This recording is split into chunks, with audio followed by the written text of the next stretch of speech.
Hello guys, मी दिव्या. मी एक engineer आहे.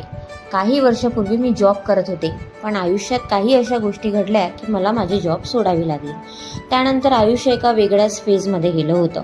Family, responsibilities, लग्न आणि आता माझी 5 महिन्याची छोटीशी मुलगी आहे. या सगळ्यात मी स्वतःसाठी काही करायचं, माझ्या आवडी जपायच्या, हे कुठेतरी मागेच राहून गेलं. पण आता मला वाटतंय की स्वतःसाठी काहीतरी सुरू करावं. मला कायमच कॅमेरा, व्हिडिओ आणि क्रिएटिव्ह गोष्टींची आवड आहे. म्हणून म्हटलं यामधूनच काहीतरी नवीन सुरुवात करू. आजपासून मी माझी मिनी ब्लॉगिंग जर्नी स्टार्ट करते आहे. माझं रोजचं आयुष्य, मदरहूड, माझे एक्सपिरियन्सेस, छोटे छोटे मोमेंट, जेही काही खरं असेल ते तुमच्यासोबत शेअर करणार आहे. कुठे पोहोचेन माहीत नाही, पण यावेळी प्रवास नक्की एन्जॉय करणार आहे. So welcome to my first mini blog. आणि माझा ब्लॉग आवडला असेल तर मला नक्की फॉलो करा. थँक्यू.